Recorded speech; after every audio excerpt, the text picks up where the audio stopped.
Happy Tuesday, everyone. Good to see all of you brave the unexpected and short-lived little snow burst. I don't know what that is about.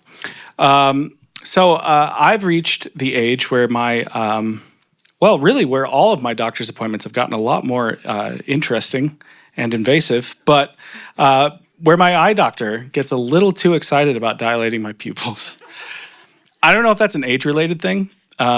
I just assume it is because all of my appointments have gotten weird, but maybe it's just as my doctor gets older, he gets more excited about the sign of thing. But if you've never had this done, lucky you, they put these drops in your eyes and then they tell you this might sting a little, which is doctor language for you're about to question everything. And then they send you back out into the full Colorado sunshine with these disposable sunglasses that make you look like a Temu poker player. And last time I had it done, I walked out of the office and it felt like the entire world just had the brightness turned up to 1,000. I'm squinting, I'm bumping into stuff, I'm trying to text, and my phone is like, it looks like you're having a stroke. Everything was technically clearer, but it didn't feel better. It was way too much. Light's supposed to help you see. But sometimes when the light hits, it's overwhelming and it's disorienting. Sometimes it's a little painful. It shows you more than you were ready to deal with. We've been in this Epiphany series called Strange Light. Epiphany is all about revelation and light, about seeing what we couldn't see before. That moment when the lamp flicks on in the corner of the room and suddenly you notice what you've been tripping over. In week 1, we sat with the Magi, these outsiders who saw what the religious insiders missed. In week 2, we were at a wedding where Jesus kept the party going. And in week 3, we were in Jesus' hometown synagogue where familiarity had dulled people's vision. Tonight, in week 4, keeping with tradition, the light gets even stranger. Jesus heals a man who's been blind his entire life. A miracle happens in front of everybody. And instead of a giant celebration, the whole village spirals into an argument. Neighbors argue, religious leaders interrogate, parents kind of throw their kid under the bus, which we'll get to. It's a bit of a mess. You would think that revelation would bring clarity, but in this story, revelation creates questions first. It complicates things. It exposes what everyone actually trusts. And if you've ever felt like trying to follow Jesus has made your life more complicated or raised more questions than answers, this story is for you. Our text tonight is John 9, the whole chapter. I'm going to read sections of it, making stops along the way to talk about it more, but it's going to be a lot of text. You're welcome. It's going to be great. John 1, starting at verse 1, goes like this. Walking down the street, Jesus saw a man blind from birth. His disciples asked, Rabbi, who sinned, this man or his parents, causing him to be born blind? Already stop here. Wow. Just wow. Jesus, is it this guy's fault or his parents' fault that he's blind? Because those are the only two options. You can imagine the other guys hearing whoever asked this, stopping in their tracks and just being like, bro, what is wrong with you? That one question holds an entire worldview. If something is wrong, somebody is to blame. Suffering has to be someone's fault. Either he did something or his family did. Picking back up in verse 3, Jesus said, you're asking the wrong question. You're looking for someone to blame. There's no such cause and effect here. Look instead for what God can do. We need to be energetically at work for the one who sent me here, working while the sun shines. When night falls, the workday is over. For as long as I am in the world, there is plenty of light. I am the world's light. He said this and then spit in the dust, made a clay paste with the saliva, rubbed the paste on the blind man's eyes and said, go wash in the pool of Siloam. Siloam means sent, by the way. John wants you to know that. The man went and washed, and he saw. So the man goes and washes and comes back seeing. The entire world changes for him. He's never seen his own hands. He's never seen his parents' faces. He's never seen a sunrise or a street or a crowd. And suddenly, light is flooding his eyes.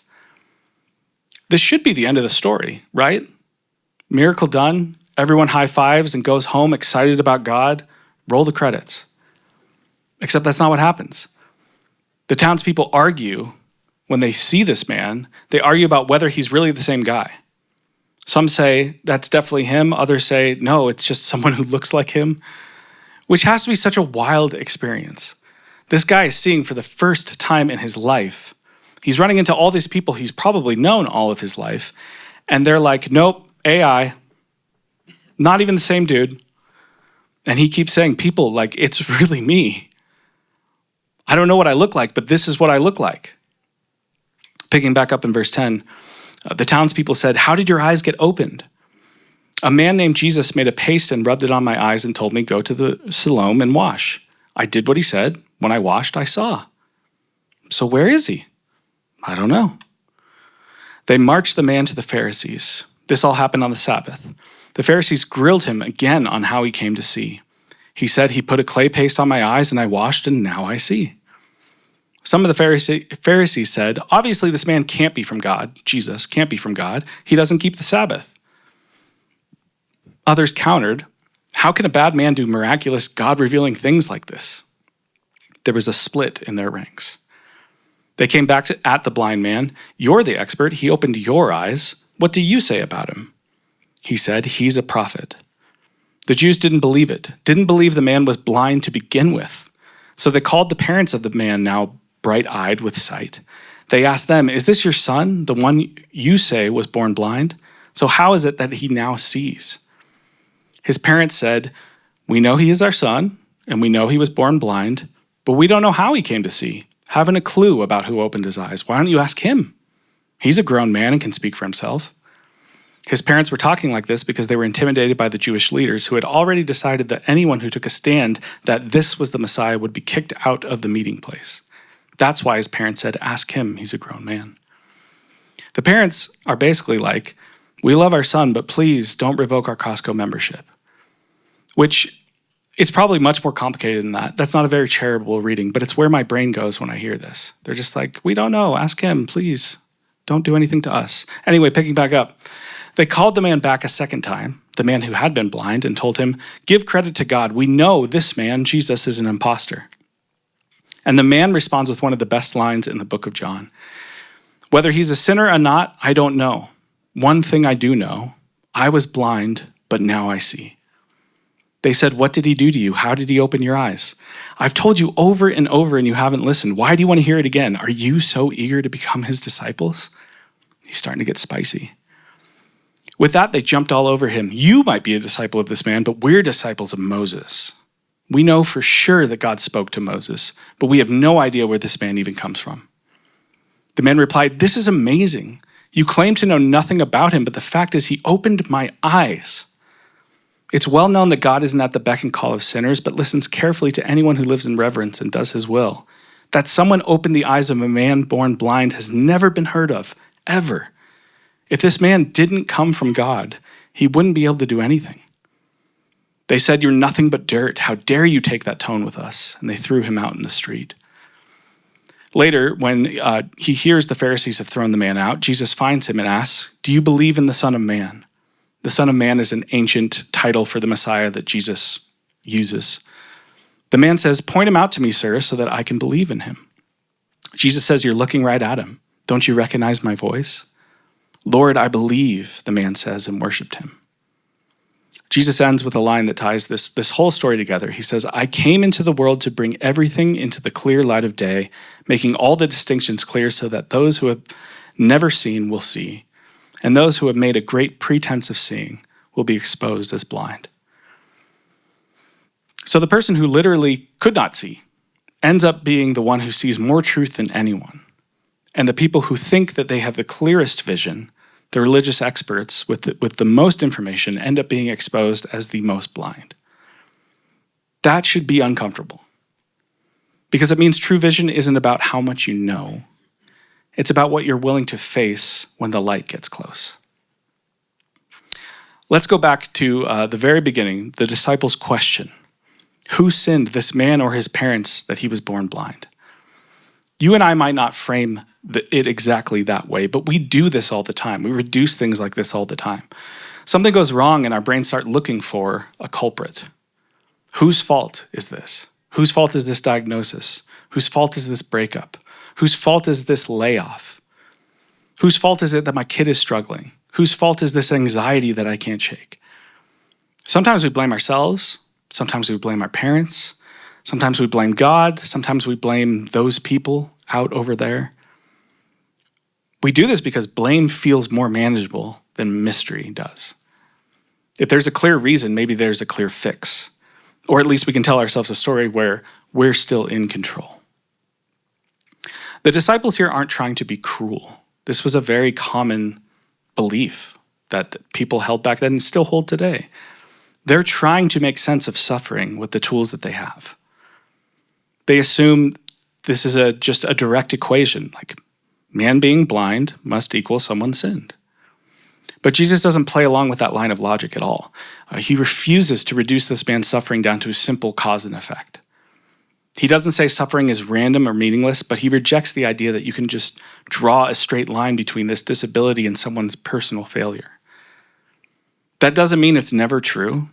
There are moments, like a few chapters earlier in John, where Jesus ties someone's sin to the suffering they're experiencing or could experience in the future. But this story in John 9 won't let us turn that into a blanket rule. At the very least, it blows up the idea that suffering automatically implies wrongdoing or guilt.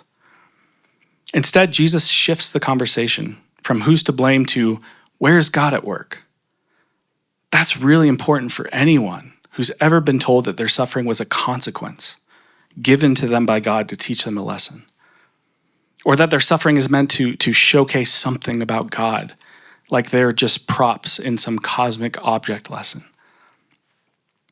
Jesus isn't saying, God made this man blind so that one day I could do this cool thing and show off. He's breaking that brand of cynical logic. Instead, he's saying, you've been trained to ask the wrong question. Stop hunting for a culprit. Look at what God is doing right now. Some of you may have grown up in spiritual environments where when hard things happened, the only tools you had were blame and denial. Either someone sinned or you were told stuff it down and trust God without ever really naming or giving voice to the pain. This story gives us a different way. You're allowed to say this hurts without immediately assigning fault anywhere. You're allowed to say, I don't know why this happened, and still ask God, what are you doing here? Notice how the story doesn't rush to tidy anything up. It doesn't try to make his suffering more acceptable with fancy justifications. It simply refuses the easy explanation. The strange light of God shows up, and instead of putting everything in neat categories, it just blows the categories up. And if you're someone who's still not sure what you believe, you might hear all this and think, sure, but I still can't accept a God who lets things like this happen in the first place. And I think that's a fair struggle. And you don't have to talk yourself out of that. What this story does, though, is hold out a God who steps toward someone's pain instead of standing at a distance trying to explain it. Before anyone in the story has any good answers, there's already mud on this man's eyes and a hand helping him find his way to the water. Let's talk about what happens after the healing, because this is where the light starts messing with everybody's categories. If you're a religious person in this story, the healing itself is inconvenient. On the one hand, it's obviously good news. A man who's never seen can see. On the other hand, it breaks your rules for how God is supposed to work. Jesus does this on the Sabbath, the day set aside for rest. Over time, the Sabbath had become guarded with a whole set of very detailed rules. Healing someone was considered work, and you weren't supposed to do any work on the Sabbath. So instead of asking, what does this tell us about God's heart? The leaders ask, did he break the rules? They interrogate the man. They interrogate his parents. They bring him back in for a second round. They demand he agree with their conclusion that Jesus is in the wrong here. They keep asking the same questions, hoping that he'll change his story to fit their theology. I think when you're reading this, you can feel their anxiety. Like if this is from God, then their whole belief system is going to have to change. Their image of who God favors is going to have to expand. Their control is under threat. So they do what humans do when something good threatens our sense of control. They look for a way to discredit it. They look for a technicality that lets them ignore it. We see versions of this everywhere, right? In workplaces, when someone names a problem that's been hurting people, and instead of fixing it, leaders get more concerned with tone or process than the actual hurt that's going on. Like we hear you're being crushed by this workload, but have you just tried logging your hours differently in our very easy to use software? In families, when a kid tells the truth about something painful, instead of listening, it's really easy as an adult to get defensive and make it about respect. In churches, when someone shares a story of being hurt, instead of repenting, people circle the wagon and protect reputations. Light shows up, and instead of asking, what is God doing here? What is God revealing? We ask, how do we get this back in the box? That's what the religious leaders are doing here in this story. They're trying desperately to get the light to behave, but the light refuses. The more they question the man, the more honest he gets. At one point, after they ask him to tell the story again, he says, why do you want to hear it again? Why are you so obsessed with this guy? Do you want to become his disciples too? Which is just dripping in sarcasm. I love this guy. This guy would absolutely crush it on Twitter today. Anyway, in this moment, the man who's supposed to be the object lesson for what happens when you don't follow God the right way, instead he becomes the teacher about what God is actually like. And his experience bumps up against the religious leaders' complicated refusal to see it. Some of you know exactly what this feels like. You have an actual lived experience with God or with healing or with a community that helped you, and when you talk about it, the reaction you get is suspicion or control or something along the lines of, well, that doesn't fit into how we do things here. Others of you have the opposite story. You're the ones naming the harm or asking hard questions, and you've watched people cling to beliefs that are hurting them rather than face the light. Either way, the scene tells you something important. God's movement will eventually collide with whatever we trust more than God. God's movement will eventually collide with whatever we trust more than God.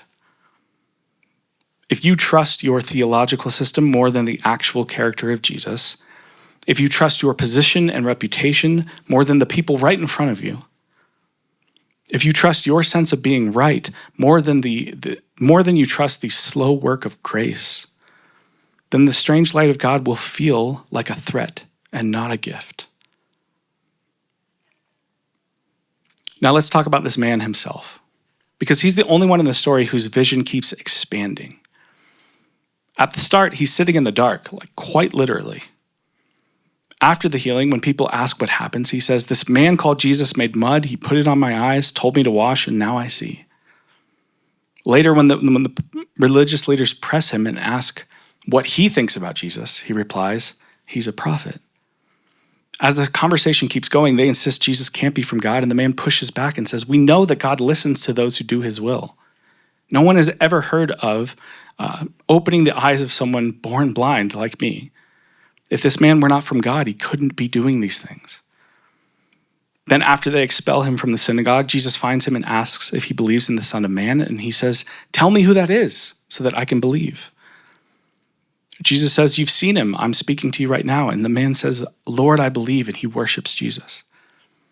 Do you see the progression there?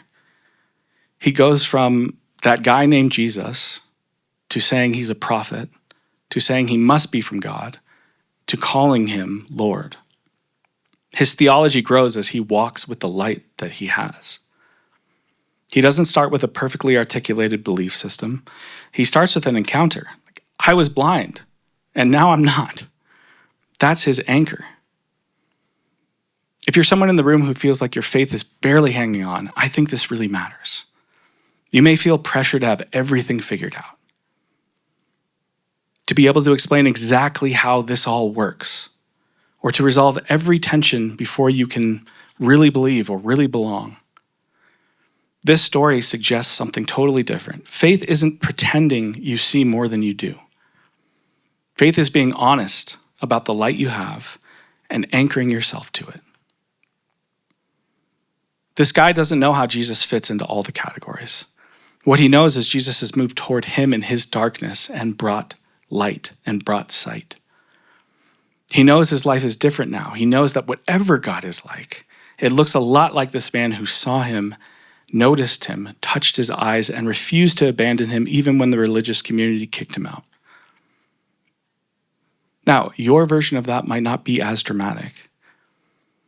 Maybe it's a season when you sensed God with you in grief. Maybe it's a relationship that started to heal. Maybe it's the way this community has been a place where you can breathe again. Whatever your version is, it's okay if the sentence you're clinging to sounds like, I don't know everything, but I know this. The people in this story who get the most in trouble with Jesus are the ones who insist they see it all clearly already. Jesus ends this story with an absolute banger of a line about sight and blindness. He says, I came into the world to bring everything into the clear light of day, making all the distinctions clear so that those who have never seen will see, and those who have made a great pretense of seeing will be exposed as blind. Some of the Pharisees are actually nearby when he says this, and they hear him, and they say, does that mean you're calling us blind? And Jesus says, if you were really blind, you'd be blameless. But since you claim to see everything so well, you're accountable to every fault and failure. That sounds harsh. And it's definitely meant to have some bite to it. Jesus is saying it's one thing to be limited or confused or honest about your lack of understanding. It's another thing to pretend like you see everything clearly while you actively resist the light that's right in front of you.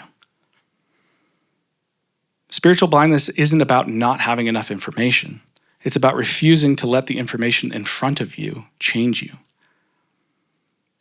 I know if the way that I speak to Michaela is hurting her, and I keep doing it because I don't want to deal with my own insecurity, that's a kind of chosen blindness.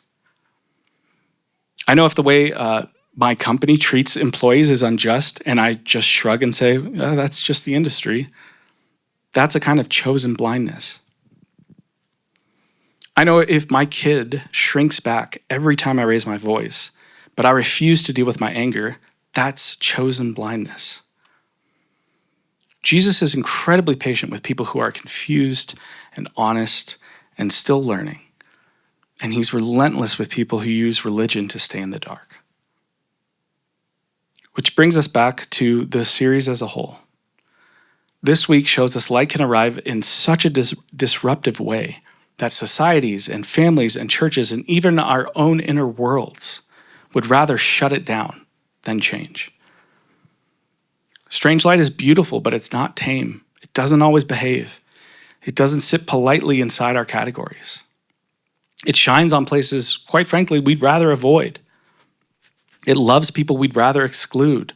It refuses to only answer the questions that we want to ask. So here's the question this story leaves us with. When the light of God reveals something you weren't planning on, do you move toward it or try to work around it? When a relationship or a diagnosis or a conversation or a quiet conviction in your gut raises painful questions, do you shut it down or do you sit with it? Before I wrap up, as usual, I want to give you a few reflection questions to carry into this week. You can use these on your own or with a friend or in a group, however you process life. The first is, can you think of a time when something good, healing, or truthful actually made your life more complicated? How did the people around you respond? How did you respond? The second is, where in your life right now are you most tempted to demand a simple explanation or someone to blame? And what would it look like to shift the question from who's at fault to where might God be at work here? And then finally, what's one small place where you could choose honesty this week? A conversation you're avoiding, a pattern you're minimizing, a story you need to tell the truth about. Here's what I hope you carry with you after tonight. Epiphany is the season of revelation, but revelation isn't always satisfying. Sometimes the light that comes into our lives feels more disruptive, feels like a more disruptive question than a peace-giving answer. The strange light of God in this story lets a man see for the very first time. And at the same time, it exposes a whole way of relating to God that would rather protect its rules than celebrate a healed neighbor. In your world, disruptive, strange light might look like a truth about your own story that you cannot ignore anymore. It might look like realizing your addiction or your relationships or your work-life balance is unsustainable. It might look like finally listening to someone who's trying to tell you how your choices are impacting them. Or maybe it looks like waking up spiritually after a long season of numbness. And instead of everything getting easier, you feel the weight of questions that you'd been keeping in the dark. If any of that resonates, please hear this. That confusion, that gravity you feel, isn't a sign that God has left the building. Sometimes it's a sign that light's getting closer. So pay attention to it. You don't have to solve everything this week. In fact, don't even try to. You're simply invited to be honest about what you see, to keep walking toward the light you have, and to trust that Jesus knows how to find you, even when you get thrown out of the places that can't handle your questions. May we be the kind of community that doesn't flinch when light complicates things. May we be people who care more about healed neighbors than protecting image or rules. May we learn to tell the truth about where we're blind and where we're beginning to see. And when the strange light of God shines on something that we would rather ignore, may we have the courage to say, with that once blind man, I don't know everything, but I do know this. I once was blind, but now I see. And may that be enough for us to take the next step into the light. Would you pray with me?